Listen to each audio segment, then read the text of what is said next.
So in the last video, we completed the terrain mesh model.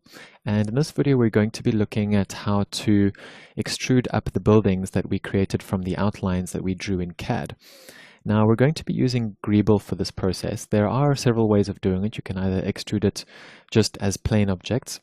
Greeble seems to work quite nicely because it adds that extra bit of detail onto the roofs where you have those subdivided squares. And because it's a free plugin, it really does make the workflow nice and easy.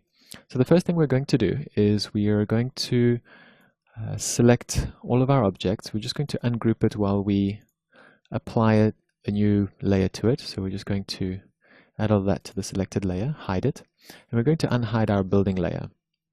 Now, this part here we are going to apply Greeble, the plugin to, and if you remember back from the CAD exercise, you'll notice, or you'll remember that we specified that all of the polylines should be four-sided, and this just helps with the Greeble forms so that you don't end up having odd triangle shapes. Even when we have these triangles here, we try to keep this short part making it four-sided. It's just to avoid those odd shapes popping up in our project. So if we go across to Greeble, directly onto the editable spline, we're going to scroll down the menu, and we're going to add Greeble. We know that we don't have any triangles, so we will unselect that. And into the minimum height, I've gone and pre-calculated a couple of variations, and I'm going to use 2000 here, and I'm going to use 5000 in this slot.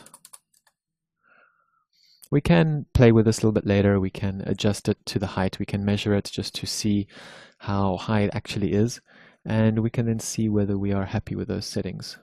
The great thing about Greeble is it just offers so much flexibility to your model once you've created it. You can work on the entire city in one parametric area, so that's really great. I'm just going to include, I've been tweaking around with these numbers on the side, so I'm going to add the numbers that I've been using. I'm going to say 3 materials.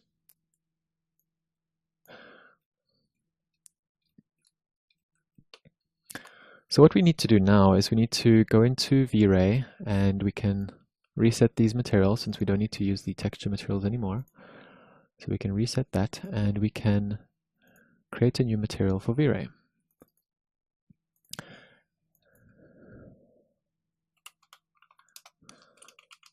I'm going to call that City Facades. Now I'm going to leave it gray for now since we need to go into Photoshop and create that material. And the next part of this video is going to be about how to create the material in Photoshop to apply to all of the buildings in one go. Now just before I go, I'm just looking at these models here and I want to